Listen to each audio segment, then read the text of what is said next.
Brock Lesnar's Go to Hell tour concludes at Hell in the Cell 2015. A big, real big surprise match capping off Brocktober on the WWE Network with Brock Lesnar fighting Big Show on the WWE Network on the Madison Square Garden show. Brock Lesnar appearing last night on the Stone Cold Steve Austin show on the WWE Network after Monday Night Raw. And then, of course, main eventing Hell in the Cell against Undertaker in a rematch from SummerSlam inside of Hell in the Cell. What a way to cap off this feud.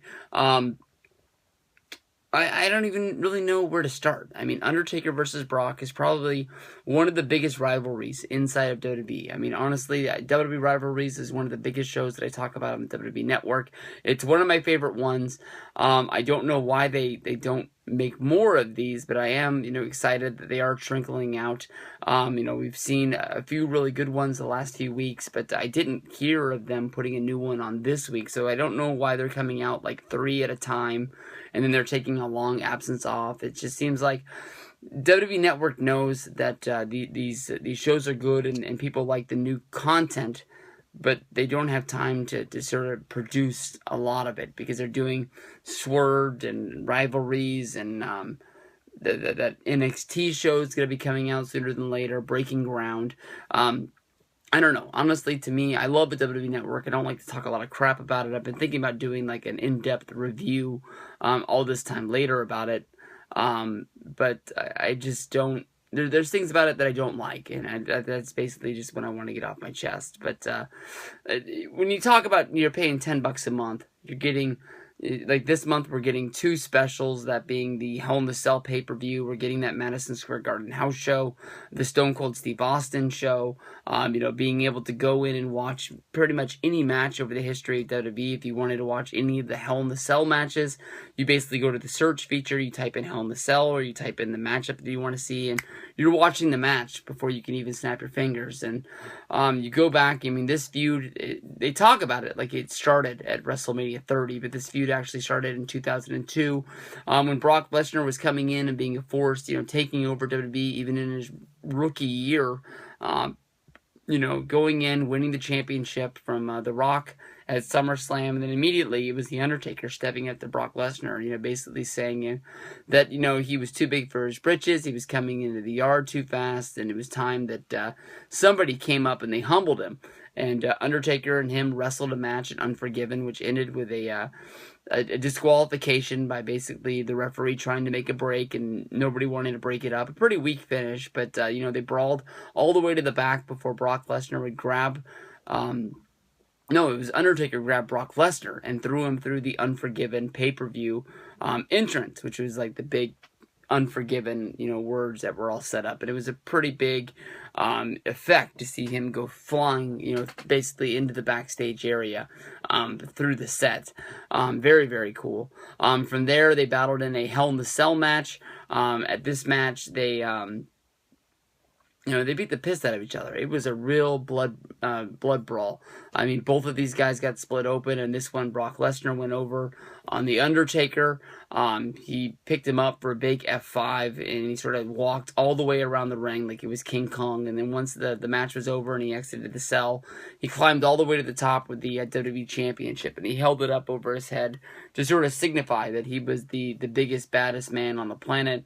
He beat Undertaker in his own match in the Devil's Playground there at the Hell in the Cell, and he was the man. A year later, these guys would cross paths again in a was it like a biker's chain on a pole match or some crazy crap like that. This match, honestly, might be the most let's forget this match ever happened. I can't even remember the name of what this show was on. It might have been on No Way Out or something like that, but those first 2 matches were great. You get to see these guys, really beat the hell out of each other, but it's not really a great match because something's on a pole, and I think that honestly, anytime anything's on a pole in a wrestling match, it's not going to be that good. But these guys crossed their paths as Brock Lesnar challenges Undertaker at WrestleMania 30, shocks the world by beating the streak. From there, even though the Undertaker wrestled at WrestleMania 31 against Bray Wyatt, he would show up and cost Brock Lesnar a chance at the WWE Championship to try and and changed the course of history. Basically, taking a match at SummerSlam, trying to erase the victory at WrestleMania. I know that year they were trying to make SummerSlam out to be the new WrestleMania, with it being in Barclays Center, and then also having NXT as well as Monday Night Raw, making it a 3-day weekend for wrestling fans to take over Brooklyn and New York. But to me, honestly, beating someone at SummerSlam doesn't make up for ending a 23-year, 21-win streak of, being able to win at WrestleMania.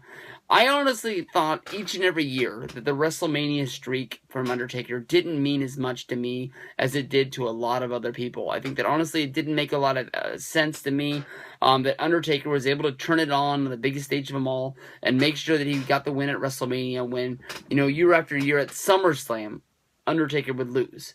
Year after year at Royal Rumble, Undertaker would lose. Why did it matter for him so much to win at WrestleMania? Why couldn't his character just be somebody like Goldberg, where he just made sure he never lost? It just doesn't make sense to me. Whatever Undertaker was able to flip a switch and be able to turn it on and become this bigger than larger than life persona at WrestleMania, why couldn't he do that every night and use the power of the urn or whatever the heck he was going to do? SummerSlam came and Brock Lesnar, to me, honestly got the win. The referee, Charles Robinson, awarded the match to The Undertaker after not seeing Undertaker tap out. This was a big story that not that many people are really talking about, is the fact that The Undertaker tapped out in a match for the first time, even though it wasn't seen and it wasn't recognized.